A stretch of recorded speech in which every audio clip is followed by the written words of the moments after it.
सबसे पहले ध्यान योगी आचार्य सम्राट पूज्य श्री शिवमुनि जी महाराज साहब जिन शासन गौरव को प्रवर्तक परम पूज्य गुरुदेव श्री राममुनि जी महाराज साहब संगौरव को प्रवर्तक परम पूज्य गुरुदेव श्री प्रेम सूर्ति महाराज साहब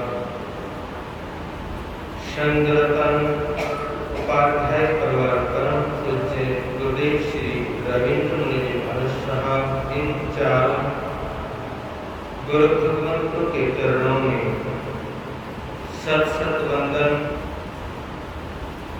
पाठ पर विराजित हिमाचल रतन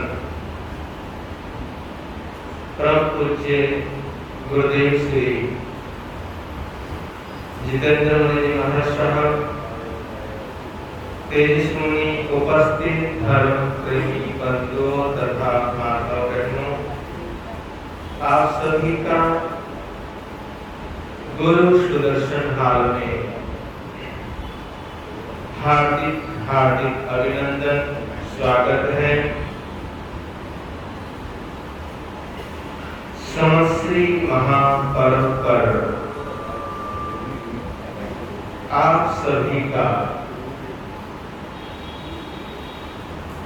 आप सभी को शुभकामनाएं मंगल कामनाएं देता हूं। जैसा कि आप सभी को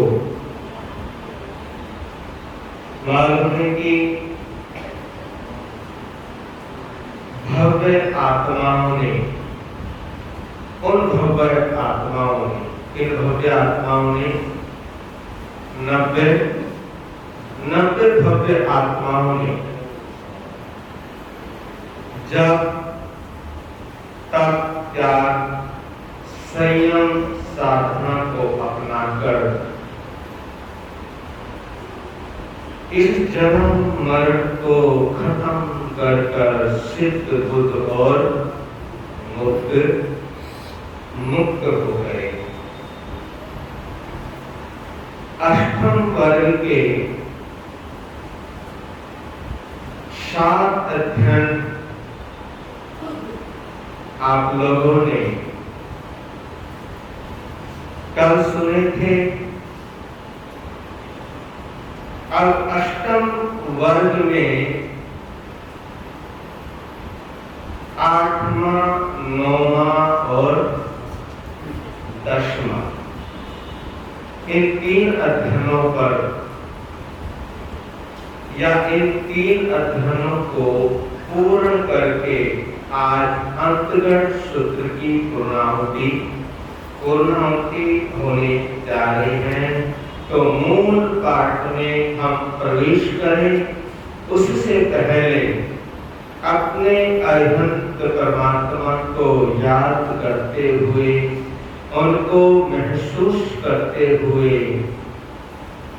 उनको अपने सामने रखते हुए, जिन्होंने हमारे को ये आगम निधि का जो एक खजाना हमारे को दिया है, प्रदान किया है, ऐसे भगवान का और जिनका शासन चल रहा है भगवान महावीर स्वामी, और जिन्होंने ये खजाना हमारे को प्रदान किया है, ऐसे आर्य सुधर्मा स्वामी जम्बू स्वामी का हम सभी बड़े प्यार और श्रद्धा के साथ जयकारा लगाएंगे और उसके पश्चात मूल पाठ में प्रवेश करेंगे।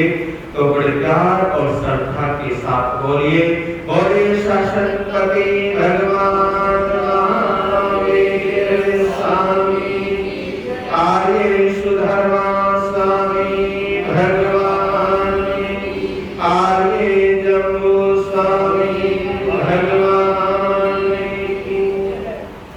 एवं वीर कन्हावी नवरम महार्यम सवतो भद्रम तवो कम्मम उपसंपदितानं विहरहि तंचहा चौथम करे करेता सब काम गुणियम पारिता, छठम करे करेता सब काम गुणियम पारिता, आठवां करे करेता सब काम गुणियम पारिता, दसवां करे करेता सब काम गुणियम पारिता, द्वादशम करे करेता सब काम गुणियम पारिता, चौदहम करे करेता सब काम गुणियम पारिता, सोलहम करे करेता सब काम गुणियम पारिता, कर्माद्य दसमम करे करेता सब काम गुणियम पारिता, द्वादशम करे करेता सब काम गुणियम पारिता, चौदहम करे करेता सब काम गुणियम पारिता, सोलहम करे करेता सब काम गुणियम पारिता, चौदहम करे करेता सब काम गुणियम पारिता, छठम करे करेता सब काम गुणियम पारिता, आठवां करे करेता सब काम गुणियम पारिता, विद्यालया सोलहम करे करेता सब काम गुणियम पारिता, चौदहम करे करेता सब काम गुणियम पारिता, छठम करे करेता सब काम गुणियम पारिता, आठवां करे करेता सब काम गुणियम पारिता, दसवां करे करेता सब काम गुणियम पारिता, द्वादशम करे करेता सब काम गुणियम पारिता, चौदहम करे करेता सब काम गुणियम पारिता, विद्यालया आठवां करे करेता सब काम गुणियम पारिता, दसवां करे करेता सब काम गुणियम पारिता, द्वादशम करे करेता सब काम गुणियम पारिता, चौदहम करे करेता सब काम गुणियम पारिता, सोलहम करे करेता सब काम गुणियम पारिता, चौदहम करे करेता सब काम गुणियम पारिता, छठम करे करेता सब काम गुणियम पारिता, चौदहम करे करेता सब काम गुणियम पारिता, सोलहम करे करेता सब काम गुणियम पारिता, चौथम करे करेता सब काम गुणियम पारिता, छठम करे करेता सब काम गुणियम पारिता, आठवां करे करेता सब काम गुणियम पारिता, दसवां करे करेता सब काम गुणियम पारिता,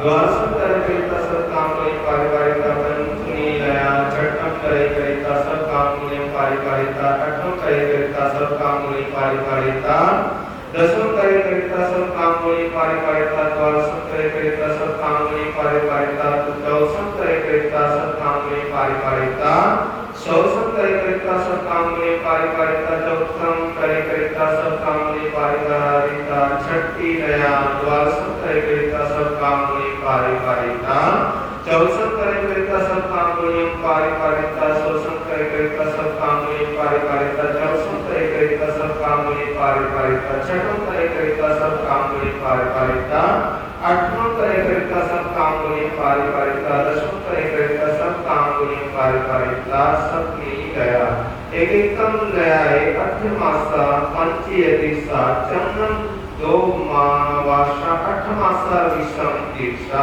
शेषम तहे जाव सिद्धा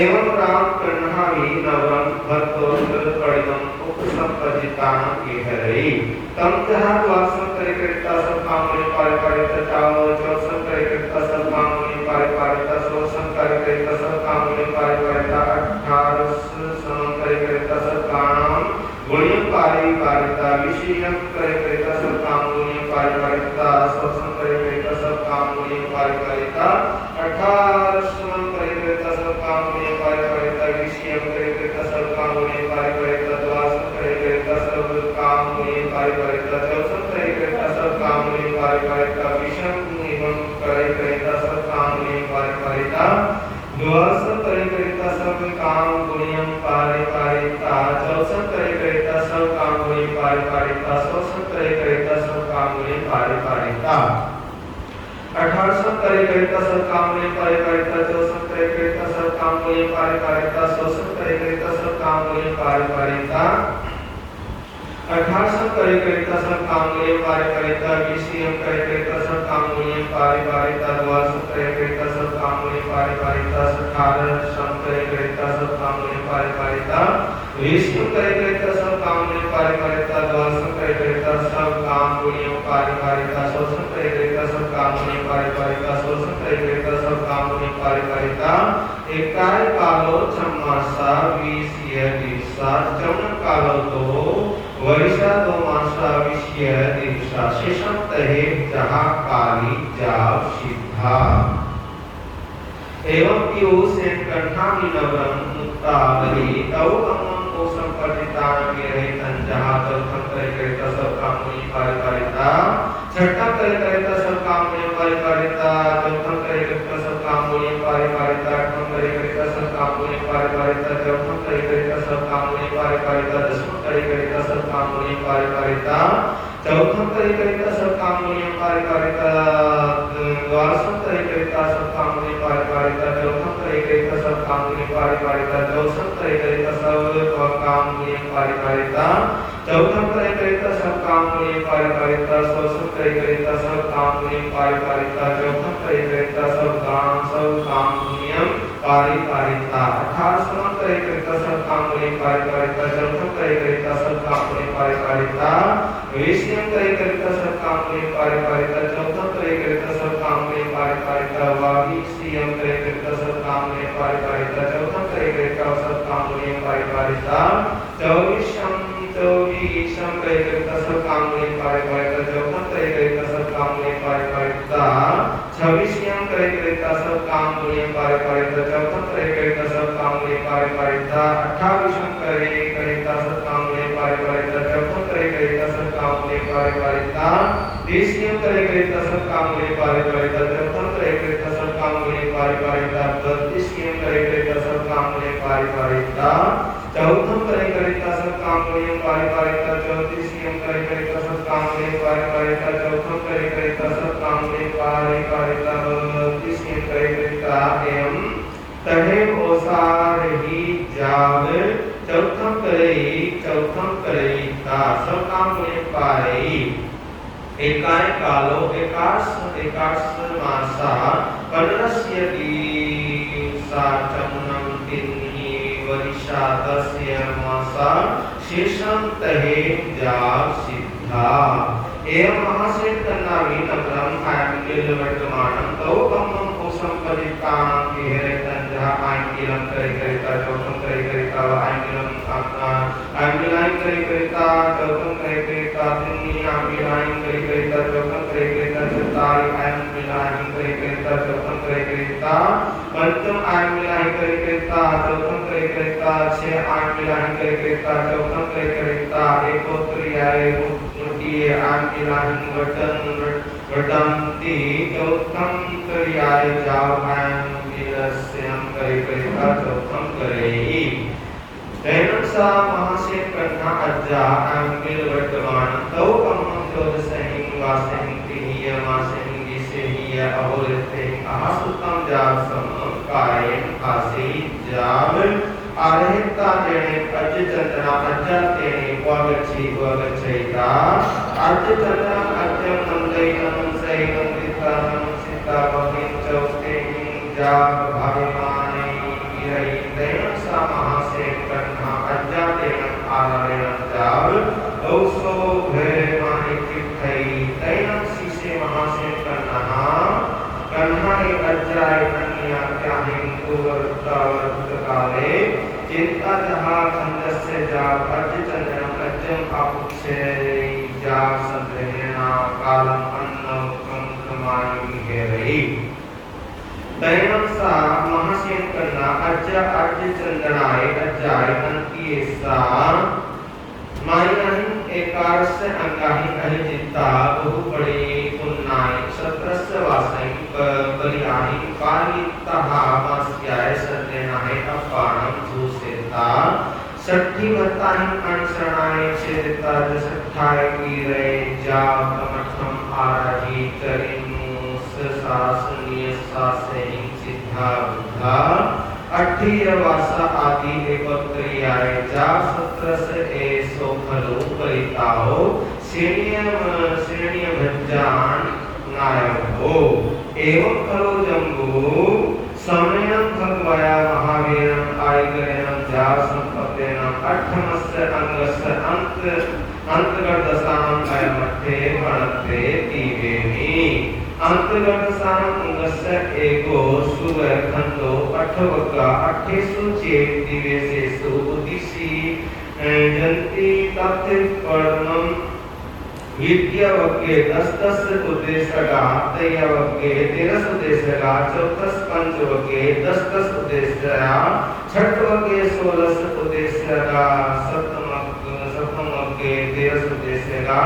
अठमवक्के 10 उद्देशका शेषम जहा नायाहं कहाणम् बोलिए शासनपति भगवान महावीर स्वामी की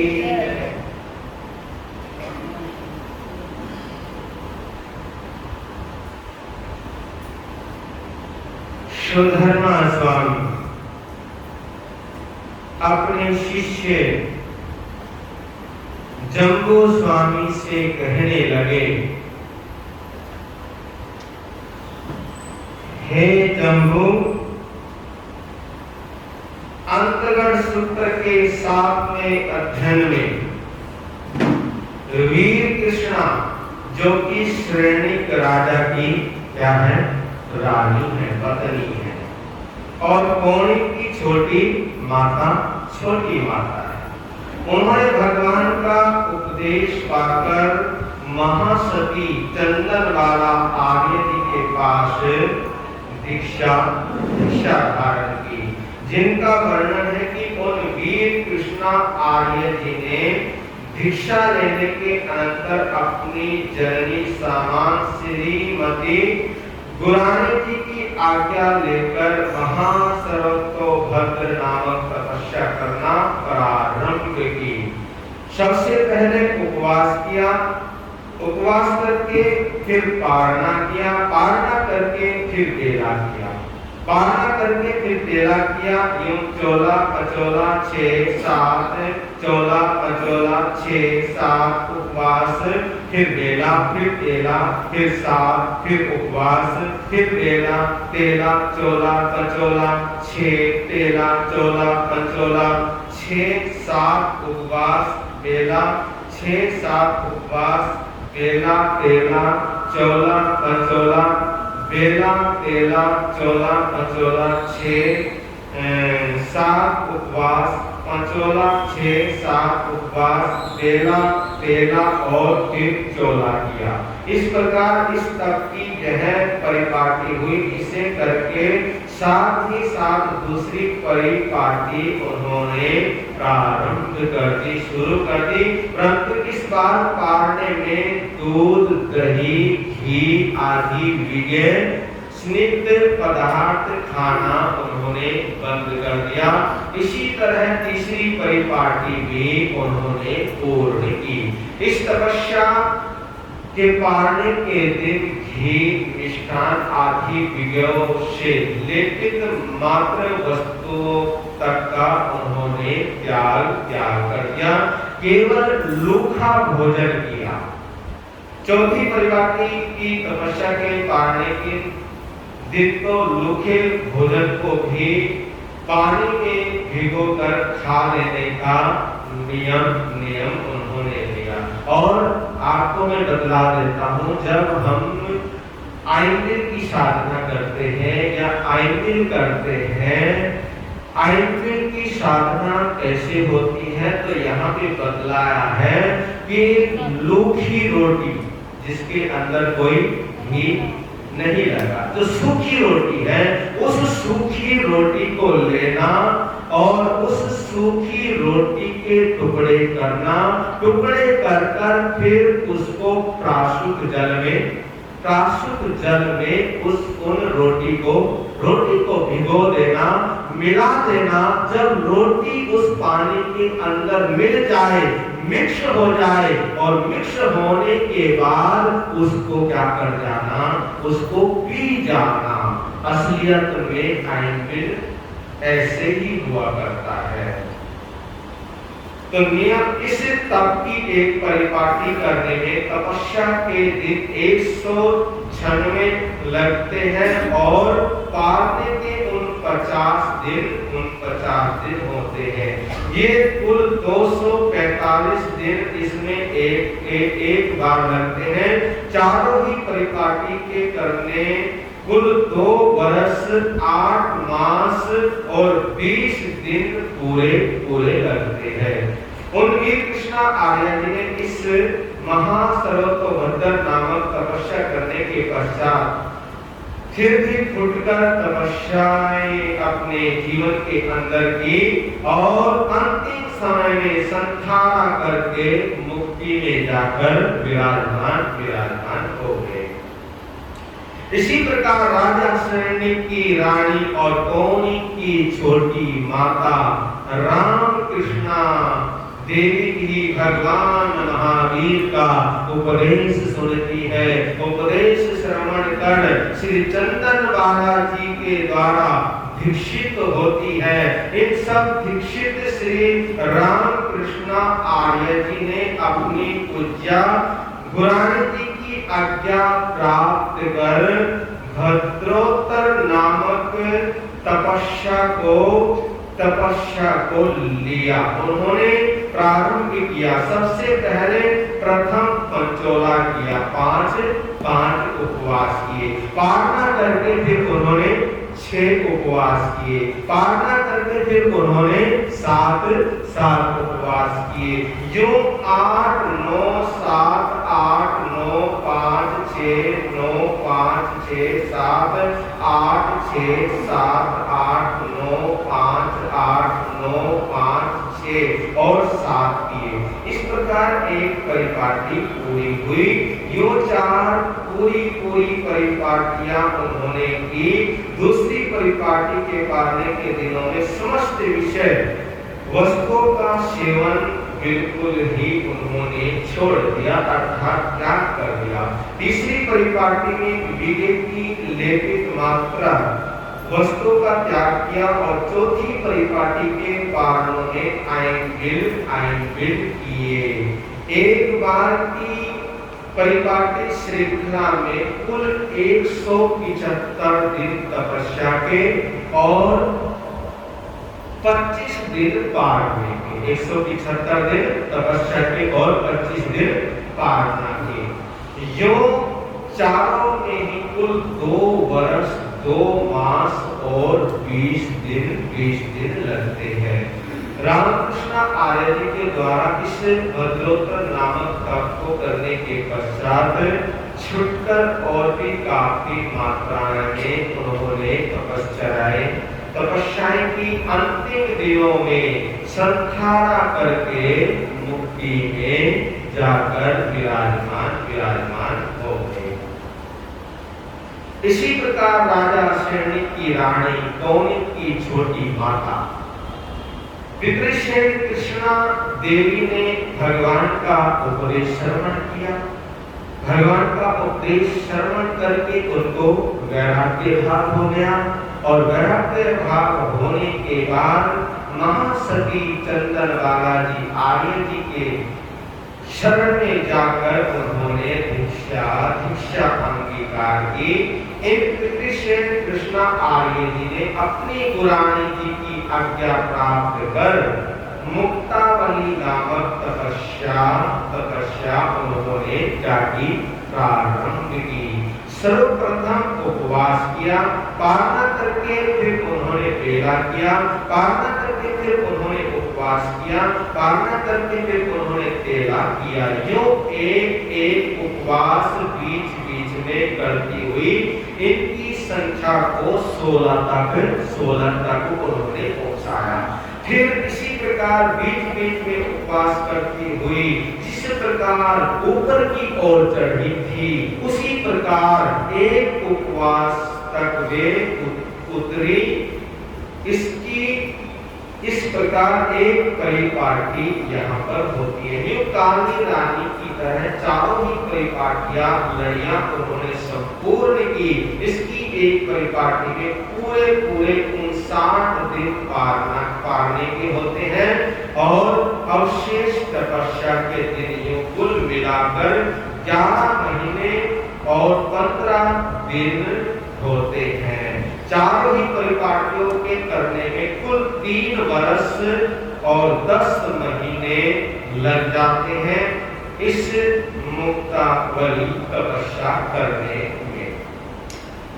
ये भी यथा समय से इसी तरह राजा शैण्य की रानी और कौनिक की छोटी माता महासेन कृष्णा नामक की देवी ने भी यथा समय श्री भगवान महावीर स्वामी का धर्मोपदेश सुना और धर्मोपदेश सुनने के बाद उनको वैराग्य हुआ और महासती चंदनबाला आर्य जी के पास दीक्षा अंगीकार की।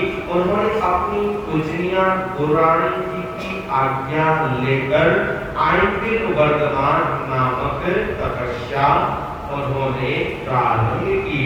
उसमें उन्होंने सर्वप्रथम एक आइंबिल किया, दूसरे दिन फिर उपवास किया, फिर 2 आइंबिल किए, फिर उपवास किया, 3 आइंबिल किए, फिर उन्होंने उपवास किया, फिर उन्होंने 4 आइंबिल किए, फिर उपवास किया, फिर उन्होंने 5 आइंबिल किए, फिर उपवास किया, फिर उन्होंने 6 आइंबिल किए, फिर उपवास किया।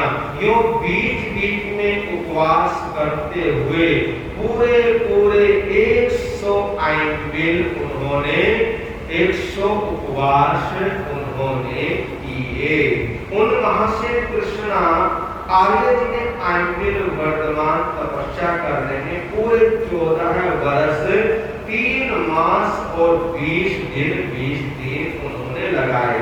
जिस प्रकार सूत्रों में विधि विधान इस तपस्या के लिए बतलाया गया उसी प्रकार इन आर्य जी ने सम्यक प्रकार से इसकी आराधना करके श्री चंदनबाला जी के पास में आए और उन्हें वंदना करके फिर भी छुटकर तपस्या में वो जुट गए।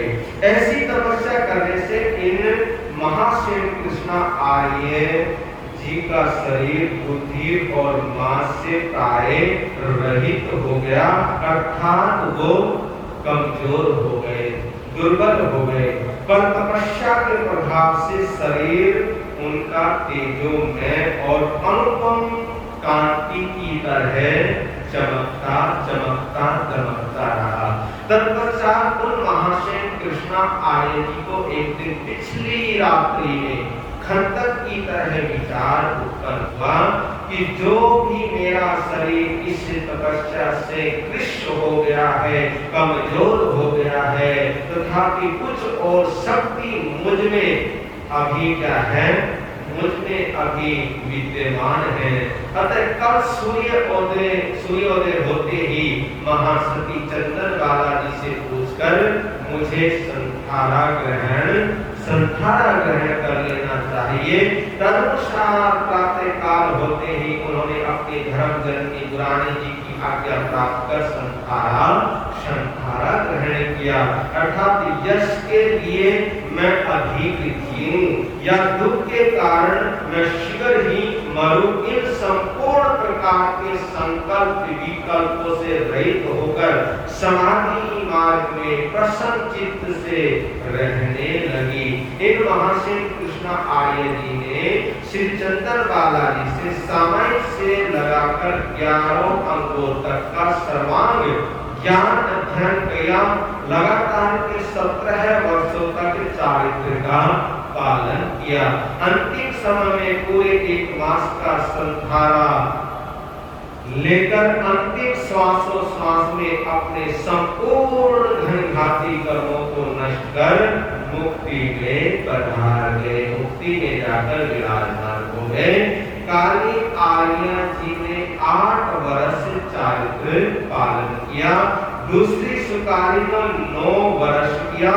यो कर्मश है, एक वर्ष हुई महाशय कृष्णा ने पूरे 17 वर्षों तक चारित्र का पालन किया। ये 10 ही राजा श्रेणी की रानियां थी और कौड़ी की छोटी माताएं थी। हे जम्मू, धर्म के प्रकट करने वाले श्रवण भगवान महावीर स्वामी जो मोक्ष के अंदर पधारे हैं, जो मोक्ष में जाकर विराजमान हो गए हैं, उन्होंने 8वें अंग अंतगढ़ सूत्र का जो भाव उन्होंने मुझे फरमाया था, उसे मैंने ज्यों का तो तुम्हारे सामने वर्णन कर दिया है। इस अंतगढ़ सूत्र में एक शुद्ध स्कंद और 8 वर्ग है और जिन्हें केवल 8 दिनों में ही भगवान ने क्या किया था, भगवान ने फरमाया था। इसके प्रथम और दूसरे वर्गों में क्रमशः 10 अध्ययन हैं, तीसरे वर्ग में 13 अध्ययन हैं और चौथे तथा 5वें वर्ग में फिर 10 अध्ययन हैं। छठे वर्ग में 16 अध्ययन हैं। 7वें वर्ग में 13 और 8वें वर्ग में 10 अध्ययन है। अब शेष ज्ञाता धर्म कथान सूत्र के अनुसार हमारे को जान लेना चाहिए। बोलिए श्रवण भगवान महावीर स्वामी। आगमे तीहे कणते तजहा सुत्तागमे हत्तागमे तरुभ्यागमे एक हुआ श्रुत ज्ञान के विषय कोई अभिचार लागा होए उन्हें आलमू। जब भाईदम बच्चा मेरियन धियरकरम कच्छकरम बहिहीनम हीनहीनम जोगहीनम दोषहीनम सुट्टो दिनम दुट्टो पड़ीचियम अकाले कौ सच्चाओ काले न कौ सच्चाओ सच्चाइए न सच्चायम तस्मिच्छामि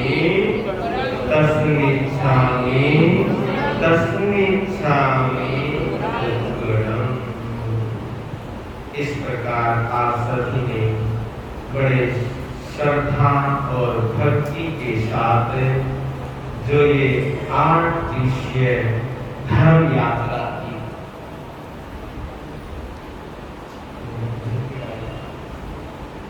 8 दिवसीय 8 दिन की जो ये धर्म यात्रा थी, इस धर्म यात्रा में आप सभी ने बड़े प्यार और श्रद्धा के साथ एक दूसरे का साथ देते हुए इन महापर्व पर्युषणों को आपने बड़ी श्रद्धा और भक्ति के साथ मनाया और अंतगण की सूत्र की जो वासना आपने बड़े प्यार और श्रद्धा के साथ जो श्रवण की, कभी कभी थोड़ा टाइम ज्यादा भी हो जाता था, कभी 10 मिनट, कभी 15 मिनट, कभी 20 मिनट हो जाता था, फिर भी आप बड़े तन्मय के साथ आप लोग बैठे रहे और आप लोगों ने साथ दिया।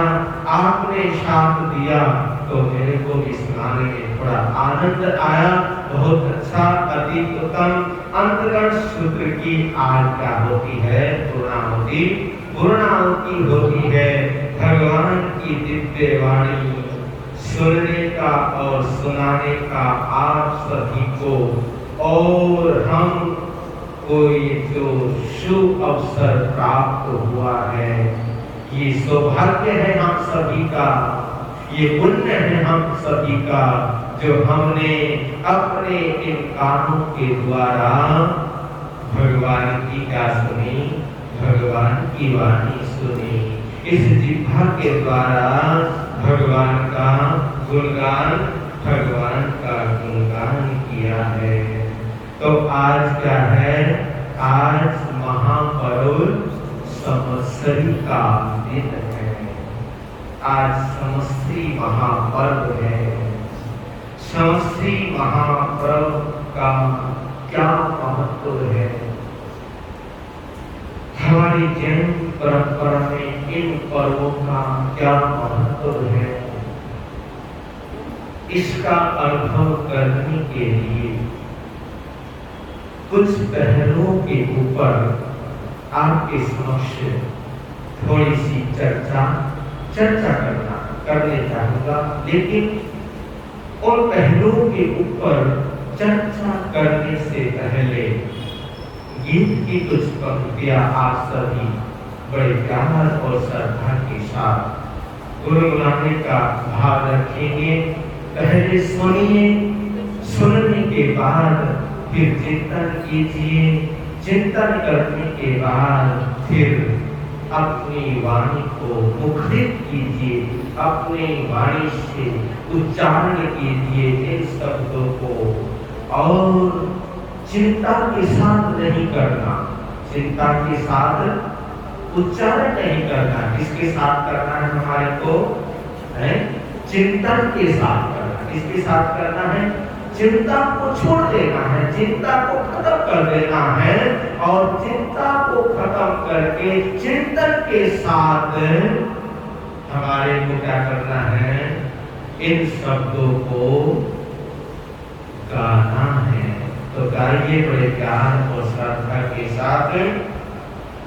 जगत में चिंता मिटे उसी की, जगत में चिंता मिटे उसी की, जो तेरे चरणों में आ गए हैं, जो तेरे चरणों में आ गए हैं। जगत में चिंता मिटे उसी की, जगत में चिंता मिटे उसी की, जो तेरे चरणों में आ गए हैं, जो तेरे चरणों में आ गए।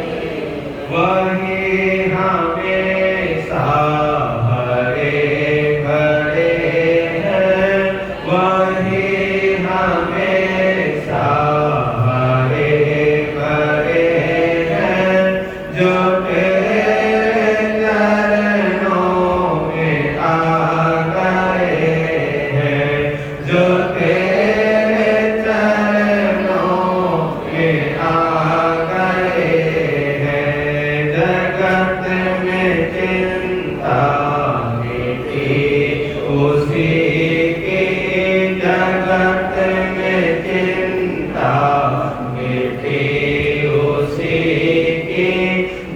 तेरे चरणों में आ गए हैं, जो तेरे चरणों में आ गए।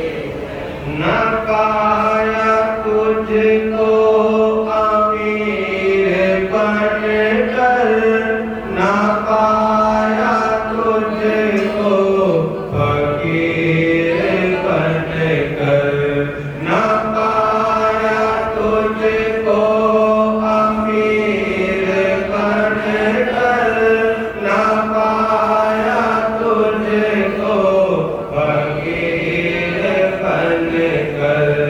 उन्हीं को दर्शन हुए हैं तेरे, उन्हीं को दर्शन हुए हैं तेरे, जो तेरे चरणों में आ गए हैं, जो तेरे चरणों में आ गए।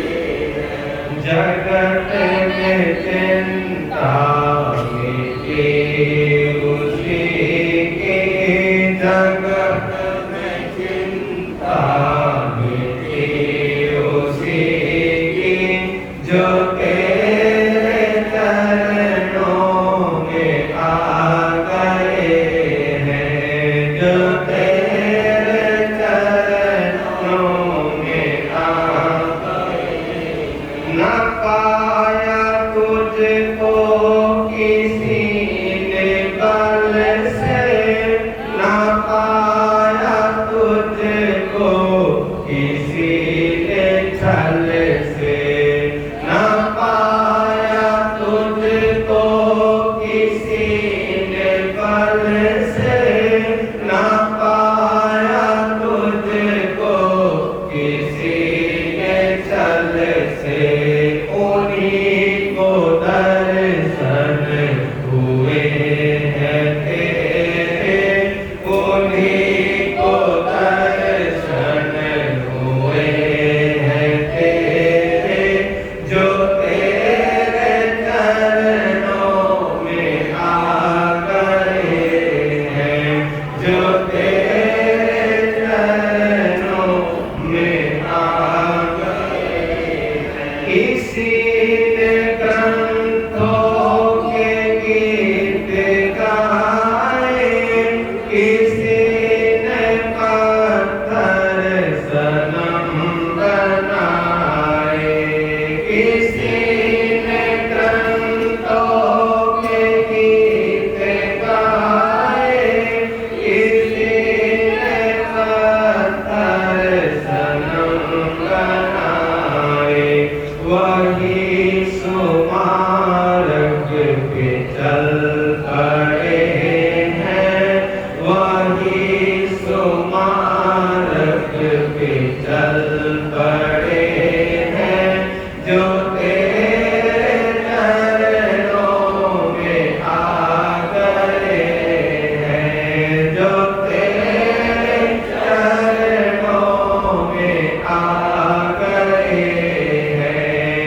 चल पड़े जो तेरे चरणों में आ गए हैं, जो तेरे चरणों में आ गए हैं।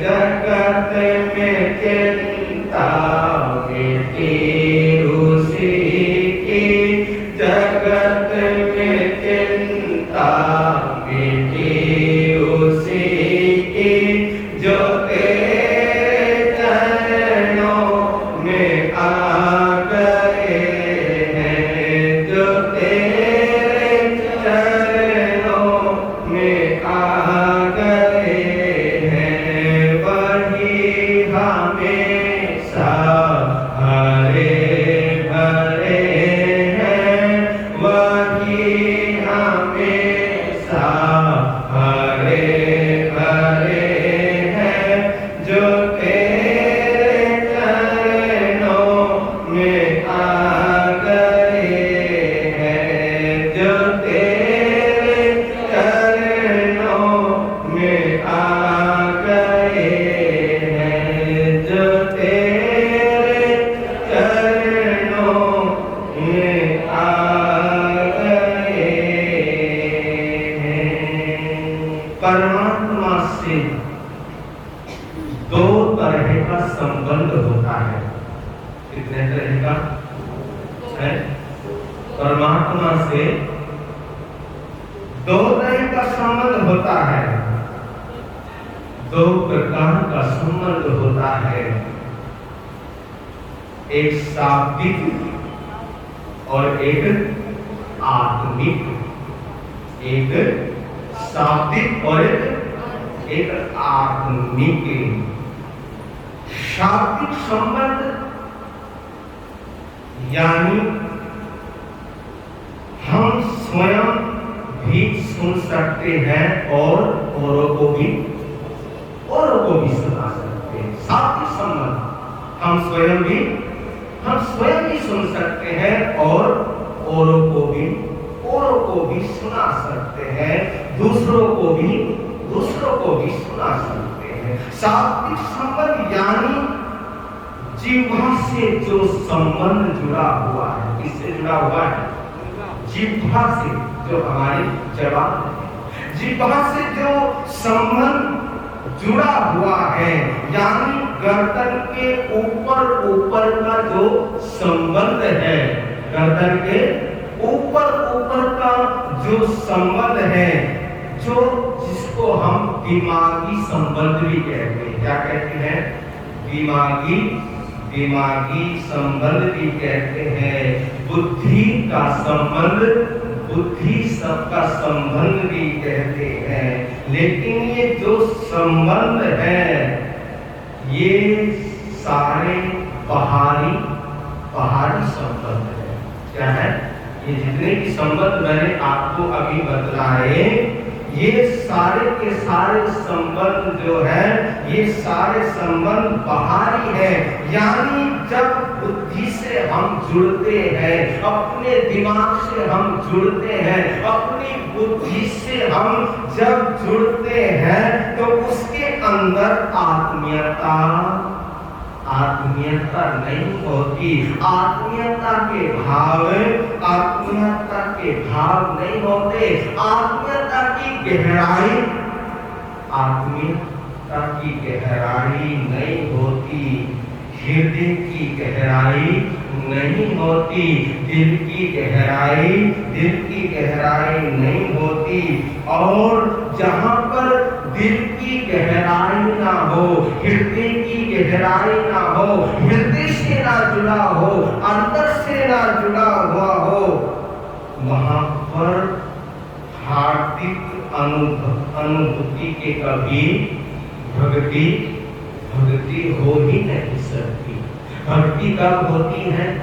जब हम अंदर से जुड़े हुए होते हैं, अपनी आत्मा से जुड़े होते हैं, तभी भक्ति हुआ करती है। तभी भक्ति का आनंद आया करता है। एक सवाल है, एक सवाल उत्पन्न हुआ और उस सवाल का समाधान करते हैं हमारे महापुरुष। तो कौन सा सवाल है? सवाल ये है कि संवत्सरी क्या है? सवाल क्या है कि संवत्सरी क्या है? संवत्सरी किसको कहते हैं? संवत्सरी किस चीज का नाम है? तो हमारे महापुरुषों ने इसका समाधान देते हुए, इसका समाधान खोजते हुए, इस सवाल का जवाब हमारे महापुरुषों ने दिया कि संवत्सरी हमारी आत्मा की दिवाली है। क्या है संवत्सरी? संवत्सरी हमारी आत्मा की दिवाली है। महाजनों का त्योहार क्या होता है? महाजनों का जो त्योहार है वो दिवाली नहीं है। महाजनों का त्योहार दिवाली होती है, लेकिन संतों का जो त्योहार है, श्रावकों का जो त्योहार है, श्राविकाओं का जो त्योहार है, वो त्योहार कौन सा है? जिनका आत्मा में, परमात्मा में विश्वास होता है, जिनका आत्मा से जुड़े होते हैं, अपने परमात्मा से जुड़े होते हैं, और जिनका इन दोनों के अंदर विश्वास होता है, उनके लिए ये त्योहार बड़ा ही महत्वपूर्ण होता है और उसको कहते हैं संवत्सरी महापर्व।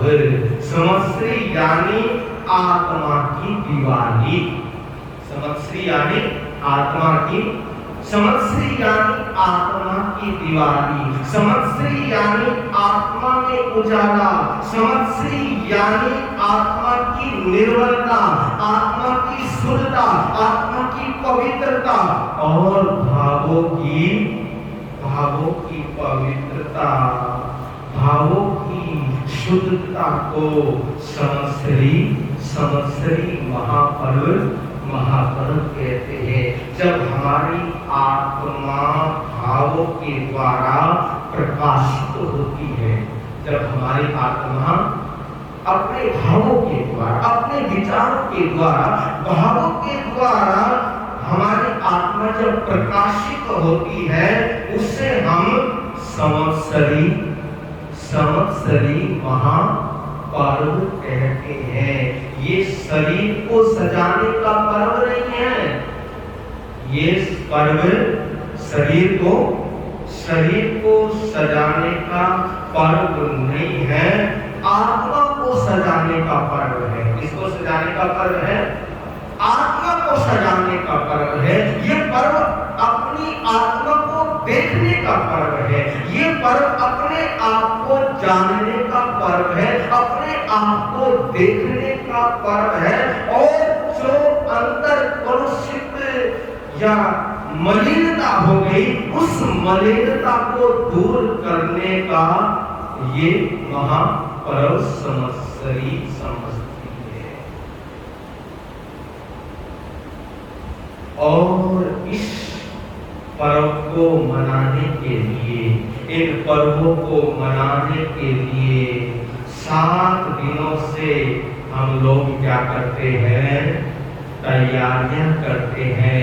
7 दिनों के अंदर हम खूब तप, त्याग, तपस्या अपने जीवन के अंदर करते हैं, चाहे उपवास के माध्यम से, चाहे सामायिक के माध्यम से, चाहे साधना के माध्यम से, चाहे शास्त्र श्रवण के माध्यम से, या महापुरुषों की जीवनियां सुनते सुनते उनकी क्षमाशीलता, उनकी सहजता, उनकी मैत्री भाव की अनुभूति करते करते ये भाव आ जाना, ये भाव मन के अंदर आ जाना, ये भाव हमारे अंदर आ जाना कि जिन पथों पर, जिन रास्ते पर हमारे आराध्य चले, जिस मार्ग पर हमारे परमात्मा चले, जिस राह पर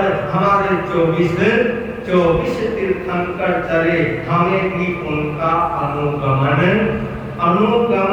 अनुसरण करना चाहिए। ये भाव आ जाए, बस जितने ही भाव आ जाए तो हमारी कर्मों की क्या हो जाएगी है, इसमें निद्रा हो जाया करती है। और आत्मा की अनुभूति जितनी हमारे को होगी, आत्मा की गहराई में जितने हम चले जाएंगे, पहुंच जाएंगे, उतने ही भावों में गहराई के अंदर उतरते चले जाएंगे। जब पवित्रता आती है, शुद्धता आती है, तो नफरत की, वैर भाव की गांठें, बोलो, जब अंदर पवित्रता आती है, शुद्धता आती है, तो वैर भाव की जो गांठें कब से हमारे अंदर बंधी हुई है, पता नहीं कितने वर्ष बीत गए, कितना समय बीत गया।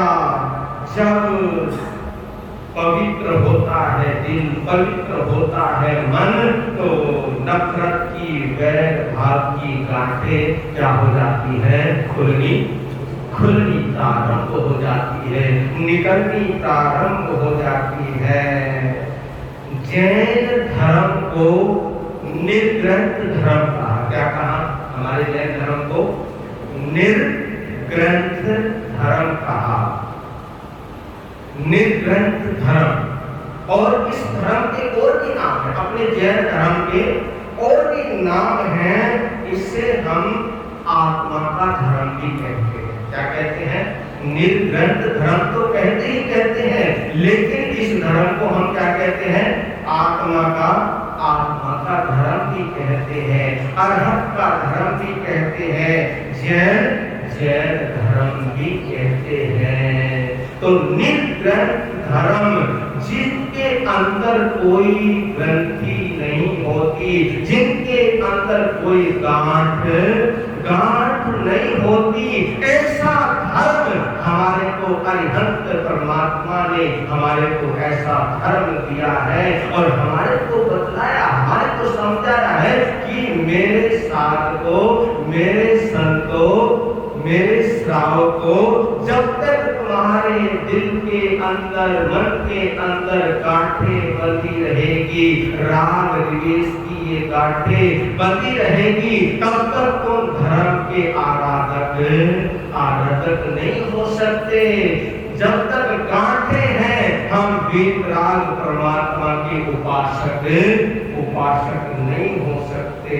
और आपने देखा होगा, हर धर्म के अंदर, हर धर्म में मैत्री भाव को मनाने के लिए अपने तौर तरीके होते हैं। हर धर्म के अंदर मैत्री भाव को मनाने के लिए हर धर्म के अंदर तौर तरीके होते हैं। कोई किसी तरह मनाता है, कोई किसी तरह मनाता है। जैसे सनातन धर्म में होली मिलन है। क्या मिलन है? सनातन धर्म के अंदर होली मिलन है।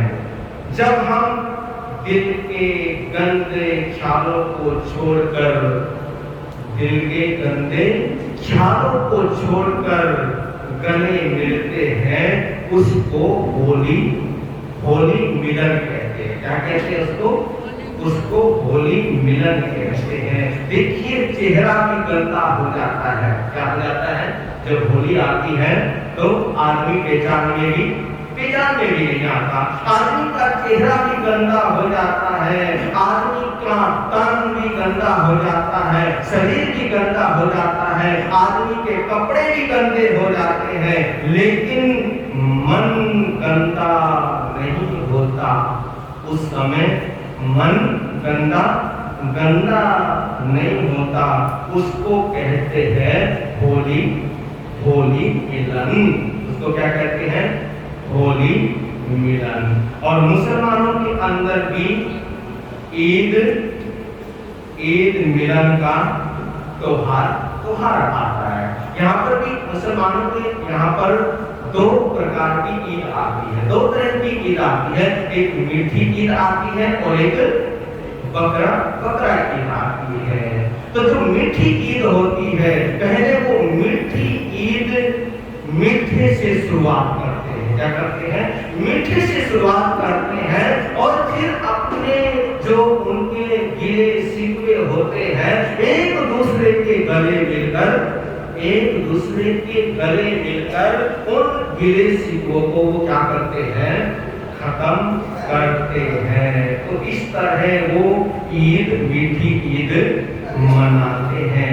ईसाइयों के अंदर भी अप्रैल डे, ईसाइयों के अंदर भी अप्रैल डे वहां पर मनाने का विधान है। जो आपस में रंजिशे है, आपस के अंदर जो उनके मन मुटाव है, आपस का जो उनका बैर भाव है, उस बैर भाव को भुलाकर वो एक दूसरे के क्या लगते हैं? एक दूसरे के गले लगते हैं और उस बैर भाव को क्या करते हैं? गले लगकर दूर करते हैं।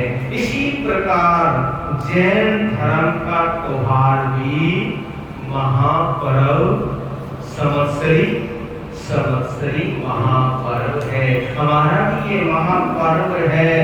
ये त्योहार दूरियां मिटाने का काम करता है। संवत्सरी महापर्व क्या करता है? जो हमारे अंदर दूरियां आ जाती है, किसी बात को लेकर मन मुटाव हो जाता है, जब ये संवत्सरी महापर्व आता है तो उस वक्त हम एक दूसरे से क्या करते हैं? क्षमा याचना करते हैं। तो ये संवत्सरी महापर्व दूरियां मिटाने का क्या करता है? दूरियां मिटाने का काम करता है और नजदीकी बढ़ाने का काम करता है। ये कहता है, ये संदेश देता है कि बस बहुत हो गया, अब दूरियां मिटाओ और नजदीकियां बढ़ाओ। और आपने एक बात महसूस की होगी, हमारे बड़े यहाँ पर बैठे हैं, हमारे बुजुर्ग लोग यहाँ पर बैठे हुए हैं। आपने एक बात महसूस तो की होगी। कौन सी बात? कि पहले के लोग दीवारों में रहते थे। पहले के लोग कहाँ रहते थे? पहले के लोग दीवारों में रहते थे, क्योंकि मकान बनाएंगे और मकान बनाने में दीवार तो होगी। तो कहते हैं कि पहले के लोग दीवारों में रहते थे, अब लोगों के बीच में दीवारें रहती हैं। पहले के लोग दीवारों में रहते थे, अब लोगों के बीच में दीवारें रहती हैं। महसूस करो, पहले का जमाना महसूस करो। अतीत में झांक कर देखो कि अतीत में घर के अंदर इतने सदस्य हुआ करते थे और वो सारे के सारे सदस्य एक ही परिवार के सदस्य एक ही छत के नीचे बैठा करते थे, एक ही आंगन के अंदर बैठा करते थे। और जब वो एक ही आंगन के अंदर बैठा करते थे, आपस में बतियाते थे, बात करते थे, प्रेम प्यार मोहब्बत की बातें हुआ करती थी और भी बहुत सारी बातें हुआ करती है। लेकिन आज बोलो, आज बोलने का, एक दूसरे से बतियाने का हमारे पास वक्त नहीं है, हमारे पास समय नहीं है। आज तो सोचते हैं कि बस शादी हो और शादी होने के बाद बस मैं तू और हमारे, बस हम ही रहे और कोई साथ में नहीं रहे। लेकिन पुराना जमाना होता था, सब साथ में रहते थे, सब साथ में खाते थे, सब साथ में पीते थे, सब साथ में सोते थे। आज तो सोने के लिए भी अलग अलग रूम अलग अलग कमरा बच्चों को चाहिए होता है। जो हमारा अतीत है उस अतीत को हम भूल गए। पहले के लोग दीवारों में रहते थे, अब लोगों के बीच में दीवारें रहने लगी, दीवारें खिंच गई। ये फर्क पड़ा है, अब ये फर्क अब पड़ा है। पहले सब एक जगह रहते थे, लेकिन अब हर किसी के बीच में एक दीवार आ गई है, एक दीवार खिंच गई है। और उन दीवारों ने हमें क्या कर दिया है? जुदा कर दिया है। उन दीवारों ने हमारे को बांट दिया है। उन दीवारों ने हमारे को अलग अलग कर दिया है। उन दीवारों को हटाने का ये पवित्र त्योहार है। कौन सा? संवत्सरी महापर्व। जो दीवारें खिंची है उन दीवारों को हटा दीजिए। संवत्सरी के अंदर 4 कार्य बहुत महत्वपूर्ण होते हैं। आज के दिन संवत्सरी के अंदर 4 कार्य बहुत महत्वपूर्ण होते हैं जीवन के अंदर, इस जिंदगी के अंदर। सबसे पहला कार्य है उपवास करना। क्या करना? बोलो। उपवास आज किसने किया? हाथ उठाइए जरा। किसके उपवास है? बस सबसे पहला जो कार्य है वो क्या है? उपवास करना, पोषण करना। क्या करना? उपवास करना, पोषण करना। घर को छोड़कर सभी आरंभ समारंभ को छोड़कर, अपने घर को छोड़कर धर्म स्थान के अंदर आना, धर्म स्थान के अंदर उपवास करके, पोषण करके उस पोषण की साधना करना। पोषण को आत्मा की औषध कहा। क्या कहा?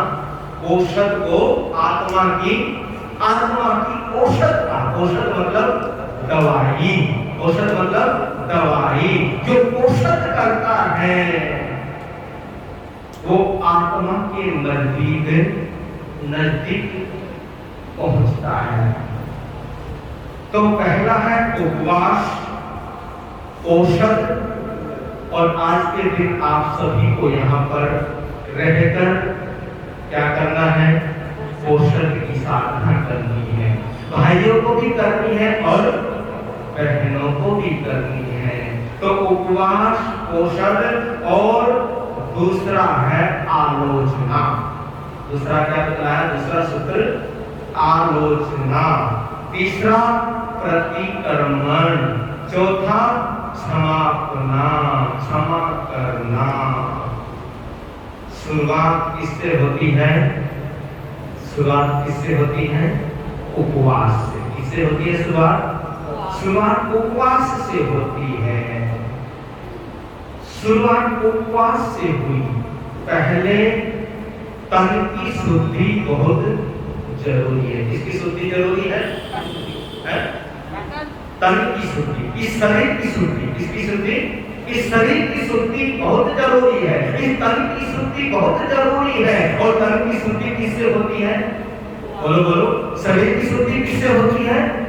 उपवास से होती है। उपवास करने से इस तन की शुद्धि हो जाती है, इस शरीर की शुद्धि हो जाती है। जो अंदर मैल है वो मैल उपवास करने से क्या हो जाता है? उपवास करने से खत्म हो जाता है, नष्ट हो जाता है। फिर भाव शुद्धि आती है। क्या आती है? पहले तन शुद्धि और फिर भाव शुद्धि। आलोचना करने से, आलोचना और किसी और की नहीं करनी। किसकी करनी? हमारे को अपनी स्वयं की आलोचना करनी है। आलोचना करने से जो हम आलोचना पढ़ेंगे, वृद्धालोचना पढ़ेंगे। आज यहाँ पे 2:30 बजे से आलोचना का पाठ होगा, वृद्धालोचना का पाठ होगा। हम अपनी उसको पढ़कर अपनी आलोचना करेंगे। यानी अपनी बुराइयों को देखना, अपनी अपनी बुराइयों को देखना, अपनी बुराइयों को एक्सेप्ट करना, अपनी बुराइयों को स्वीकार करना। क्या करना? अपनी बुराइयों को स्वीकार करना, आलोचना करना, अपनी आलोचना करना। और शाम के वक्त क्या होता है? बोलो। शाम के वक्त प्रतिक्रमण होता है। आलोचना के द्वारा भाव शुद्धि होती है। बोलो। उपवास के द्वारा तन शुद्धि होती है, आलोचना के द्वारा भाव शुद्धि होती है, और प्रतिक्रमण के द्वारा विचारों की शुद्धि होती है। प्रतिक्रमण के द्वारा किसकी शुद्धि होती है? विचारों की शुद्धि होती है। विचारों का जब शुद्धिकरण हो जाता है, विचार जब शुद्ध हो जाते हैं, विचार जब पवित्र हो जाते हैं, फिर चौथा कारण आता है क्षमा याचना। क्या आता है? क्षमा याचना। तभी क्षमा याचना कर सकते हैं हम, जब ये सारी की सारी चीजों से हम गुजरेंगे। जो मैंने आपको बतलाई है, पहले हमारे को उपवास से तन की शुद्धि करनी है, भावों की शुद्धि करनी है, विचारों की शुद्धि करनी है, और जब विचारों की शुद्धि हो जाती है तभी अंदर क्षमा याचना करने के भाव आते हैं। शुरुआत उपवास से। और एक बात पक्की है, जब तक हमारा शरीर शुद्ध नहीं होगा तब तक भाव शुद्ध भी नहीं होने वाले, विचार शुद्ध भी नहीं होने वाले।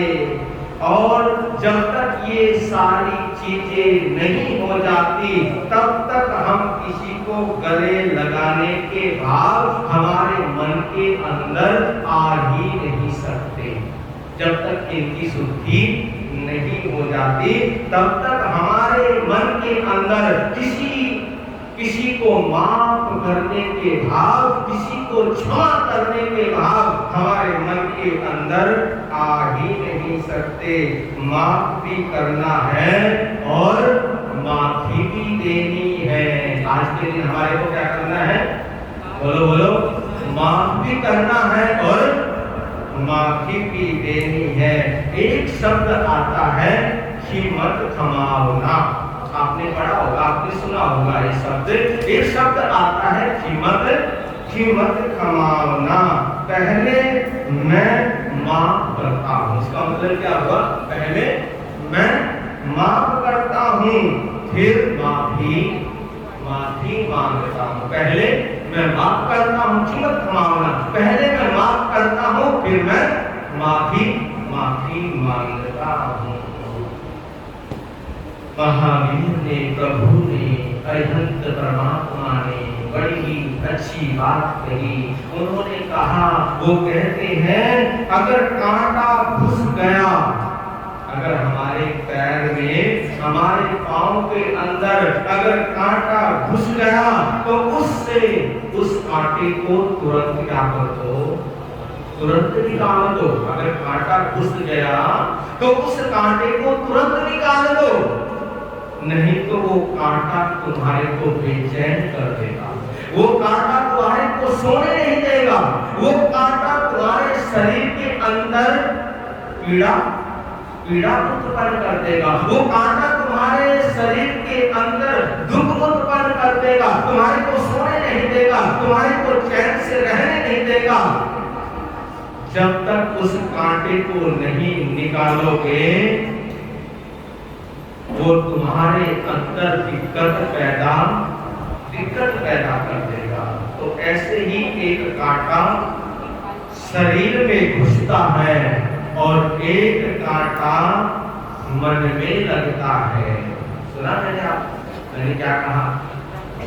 एक कांटा शरीर में घुसता है और एक कांटा मन में लगता है।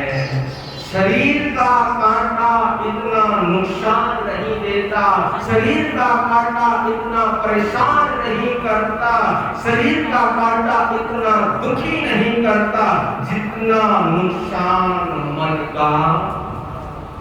का कांटा करता है। इस कांटे को निकालने के लिए ही ये संवत्सरी महापर्व मनाया जाता है। इस संवत्सरी महापर्व की आराधना की जाती है। तो मेरे श्रावकों, मेरी श्राविकाओं, हमें आज दिखावा नहीं करना। क्या नहीं करना? दिखावा नहीं करना, क्योंकि दिखावा करते करते जिंदगी बीत गई दिखावा करते करते। लेकिन आज मन में संकल्प करके उठना, संकल्प करना कि आज हम संवत्सरी को ढंग से तरीके से मनाएंगे। हमने कोई दिखावा नहीं करना, हमने कोई ढोंग नहीं करना, हमने कोई पाखंड नहीं करना। सहजता से हमारे को संवत्सरी महापर्व मनाना है। इसलिए किसी ने 4 पंक्तियां लिखी, बड़ा ही गजब का कहा। वो क्या कहते हैं कि जहां प्यार के दीप जले वो कुटिया राजमहल हो जाए। जहां प्यार के दीप जले वो कुटिया राजमहल हो जाए। अपने लोग साथ में हो तो जंगल में मंगल हो जाए। अपने लोग साथ में हो तो जंगल में मंगल हो जाए। अगर सत्य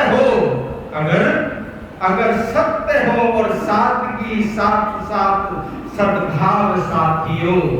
अगर सत्य हो, सादगी साथ सद्भाव साथियों। सचमुच जीवन की हर मुश्किल हंसते हंसते हल हो जाए। हंसते हंसते हल हो जाए। अगर समस्या का अगर कहीं हल है, समस्या का अगर कहीं हल है, समाधान है, तो वो समाधान कहाँ है? वो समाधान प्रेम में है, वो समाधान मैत्री में है, वो समाधान प्रेम भाव में है, सद्भाव में है, सादगी में है, पवित्रता में है। भगवान कहते हैं, प्रभु कहते हैं, उन्होंने एक सूत्र बड़ा ही प्यारा सूत्र दिया। उन्होंने कहा, बड़ी ही अच्छी बात कही प्रभु ने। प्रभु कहते हैं कि अपना बनकर अपने को देखो। अपना बनके अपने को देखो और फिर अपनों को देखो। अपना बनके अपने को देखो और फिर अपनों को देखो। क्योंकि जो अपने को नहीं देख पाता, अपने को नहीं जान पाता, अपने को नहीं देख पाता, वो अपनों को भी नहीं देख पाता है। पहले स्वयं अपने को देखने का प्रयास करना है। जब हम अपने को देखेंगे, अपने को जानेंगे, तभी हम दूसरे को जान सकते हैं, दूसरे को देख सकते हैं। शुरुआत कहाँ से करनी है? शुरुआत अपने से करनी है। दूसरे क्या करते हैं, दूसरे क्या कर रहे हैं, दूसरे क्या कह रहे हैं, उसके ऊपर हमारे को नहीं जाना। पहले स्वयं के अंदर सुधार करना है। क्या करना है? स्वयं के अंदर हमारे को सुधार करना है। स्वयं से शुरुआत करनी है, अपने से शुरुआत करनी है। जो अपनी आत्मा का अनुभव करता है, वो ही दूसरों की आत्मा का अनुभव कर सकता है। फिर पराया उसको कोई भी नजर नहीं आता। क्योंकि कहते हैं कि नफरत हर बीमारी का कारण है। नफरत क्या है? गैर भाव।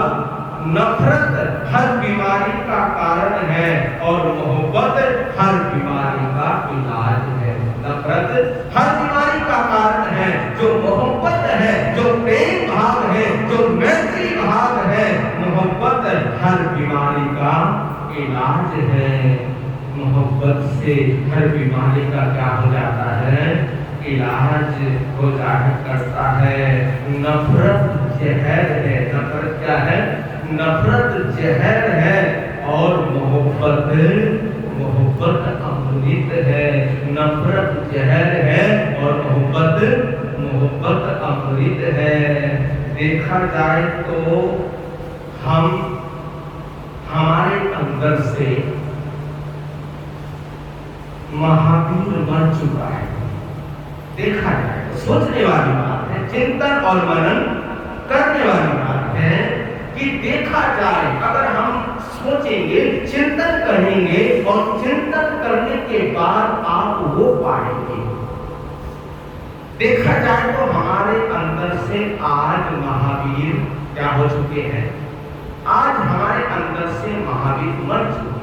आज हमारे अंदर से महावीर खत्म हो चुके हैं। आज हमारे अंदर से महावीर जा चुके हैं, क्योंकि नफरत कभी महावीर की मौजूदगी में, बोलो, अगर महावीर हमारे अंदर है, अगर महावीर हमारे सामने है, अगर महावीर हमारे समक्ष है, तो फिर नफरत आ ही नहीं सकती।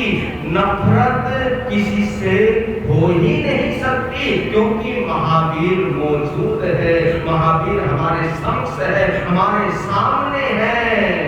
तो इससे पता लगता है कि महावीर को हमने अपने दिल से क्या कर दिया है?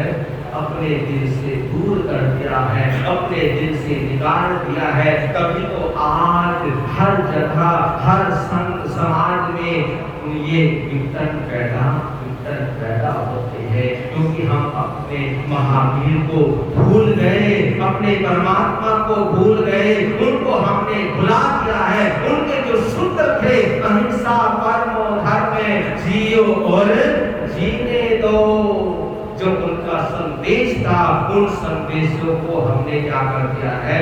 दूर रख दिया है। महावीर को भूलकर फिर हम अपनी ही ढकली बजाते रहते हैं। अगर महावीर हमारे अंदर होते तो आज संत समाज के अंदर ऐसा विघटन नहीं होता। हर समाज के अंदर प्यार, प्रेम, मोहब्बत और मैत्री का भाव होता। तो थोड़ा सा चिंतन मनन करने वाली बात है। ये महापर्व समस्ती हमारे को मनानी है। कैसे मनानी है?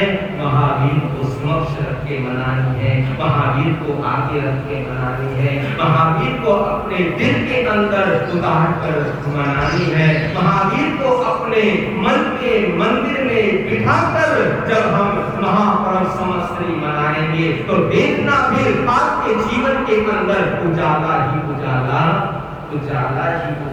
होगा। एक होती है अठाई जो आप करते हो। क्या करते हो? एक होती है अठाई और एक होती है मन की सफाई। क्या बोला मैंने? एक होती है अठाई, एक होती है मन की सफाई।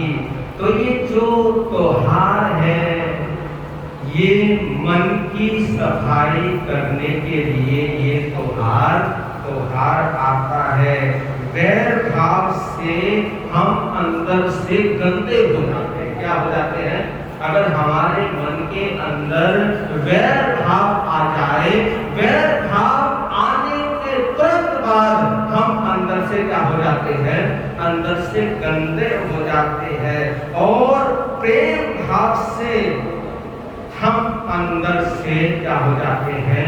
सुंदर हो जाते हैं। जब प्रेम भाव अंदर आता है तो अंदर से हम स्वच्छ हो जाते हैं, पवित्र हो जाते हैं, अच्छे हो जाते हैं, सुंदर हो जाते हैं। और ये सुंदरता ही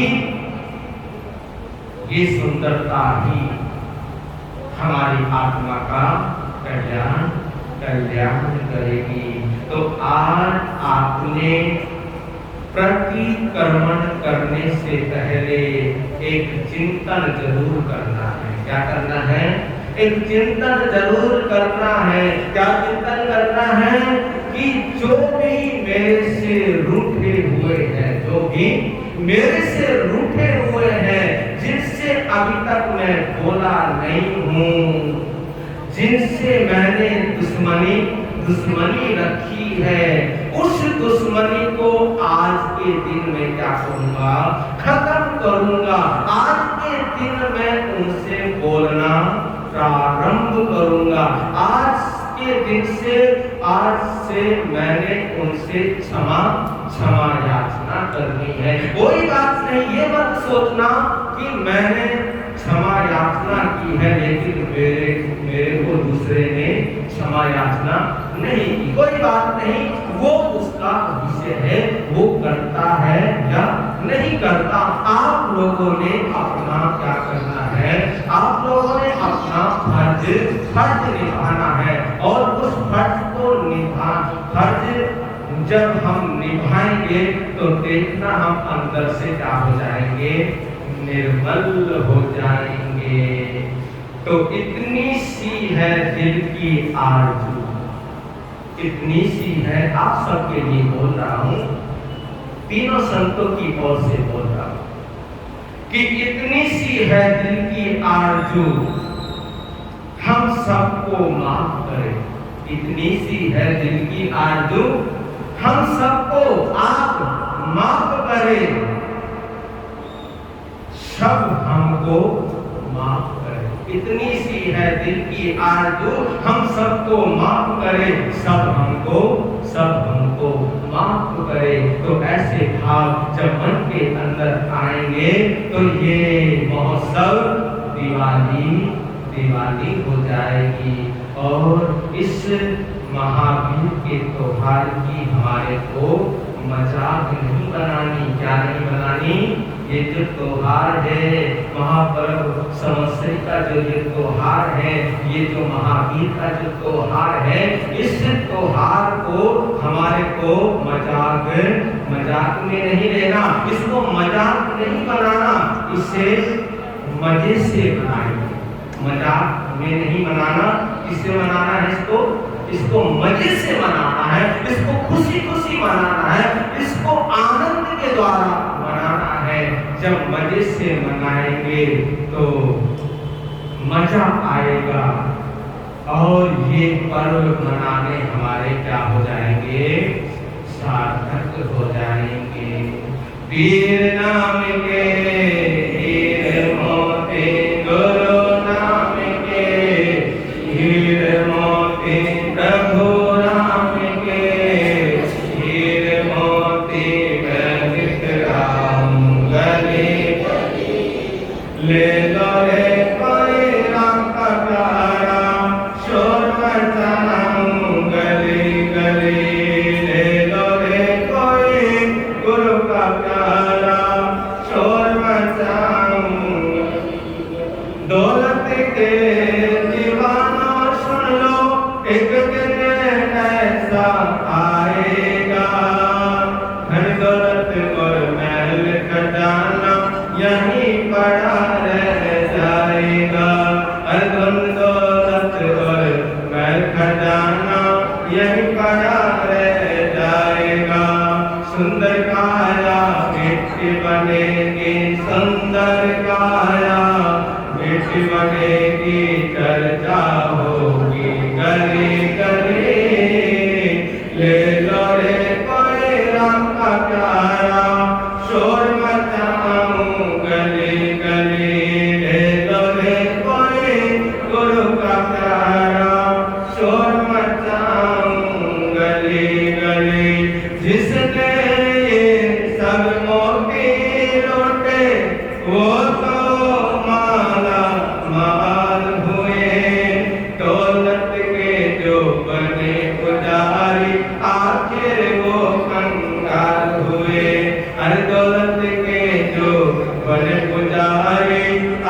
अरे जनता नगर वालों सुन लो, बात सुनाऊं खरी खरी।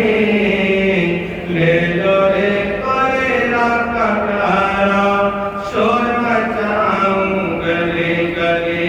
ले लो रे कोई गुरु का प्यारा, शोर मचाऊं गली गली। हो शोर मचाऊं गली गली, शोर